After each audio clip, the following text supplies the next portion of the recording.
ہوگا۔ خسف، مسخ اور قصف، قیامت کے قریب آبادیوں کے زمین میں دھسنے، شکلیں مسخ ہونے اور آسمان سے پتھر برسنے جیسے واقعات ہوں گے۔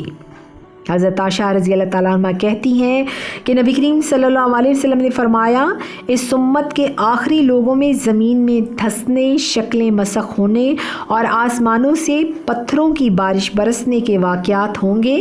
حضرت عائشہ رضی اللہ تعالیٰ عنہ نے عرض کیا، یا رسول اللہ صلی اللہ علیہ وسلم، کیا ہم نیک لوگوں کے ہوتے ہوئے ہلاک ہو جائیں؟ آپ صلی اللہ علیہ وسلم نے ارشاد فرمایا، ہاں، جب فسق و فجور غالب ہو جائے گا تو لوگ ہلاک ہو جائیں گے۔ دریائے فرات سے سونے کا پہاڑ ظاہر ہونا، دریائے فرات سے سونے کا پہاڑ ظاہر ہوگا، جیسے حاصل کرنے کے لیے 99% لوگ قتل ہو جائیں گے۔ حضرت ابی بن کعب رضی اللہ تعالیٰ عنہ کہتے ہیں، میں نے نبی کریم صلی اللہ علیہ وسلم کو فرماتے ہوئے سنا ہے کہ عنقریب فرات میں ایک سونے کا پہاڑ نمودار ہوگا، لوگ جب سنیں گے اسے حاصل کرنے کے لیے اس طرف چل پڑیں گے۔ جو لوگ اس وقت فرات پر موجود ہوں گے وہ کہیں گے کہ اگر ہم نے لوگوں کو چھوڑ دیا، انہیں نہ روکا تو وہ سارے کا سارا پہاڑ لے جائیں گے۔ چنانچہ اس پر لڑائی ہوگی اور 99% لوگ مارے جائیں گے۔ اہل ایمان کا اجنبی ہونا، قیامت کے قریب ایماندار افراد اپنے ہی معاشرے اور ماحول میں اجنبی بن کر رہ جائیں گے۔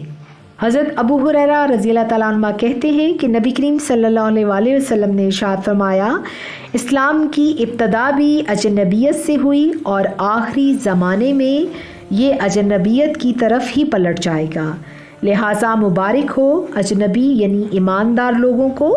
اسے مسلم نے روایت کیا ہے۔ پھر کہا جی ایمان کا حرمین شریفین میں پلٹ آنا، قیامت سے پہلے ایمان صرف مکہ اور منورہ میں رہ جائے گا۔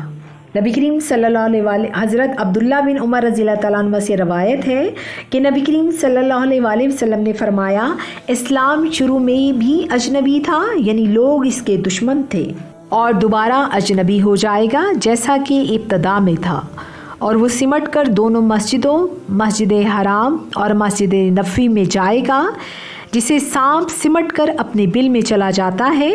حضرت ابو ہریرہ رضی اللہ تعالیٰ عنہ سے روایت کیا ہے کہ نبی کریم صلی اللہ علیہ وآلہ وسلم نے فرمایا، یقیناً ایمان سمٹ کر اسی طرح مدینے میں آ جائے گا جس طرح سانپ سمٹ کر اپنے بل میں چلا جاتا ہے۔ اسے مسلم نے روایت کیا ہے۔ جو قیامت کی نشانیاں بتائی گئی ہیں وہ ہمیں پہلے سے اس لیے بتائی گئی ہیں تاکہ ہم جھوٹ سے پرہیز کریں، کوئی بھی ایسی بات نہ کریں کہ جس سے ہمارے گناہوں میں اضافہ ہو۔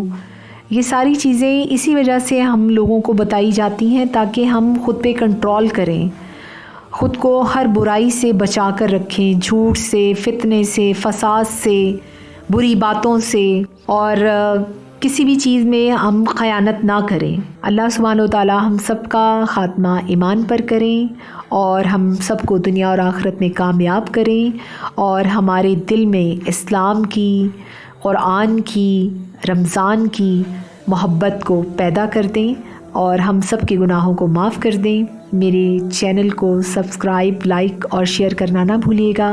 میں تھی آپ کے ساتھ آنی خان، فی امان اللہ۔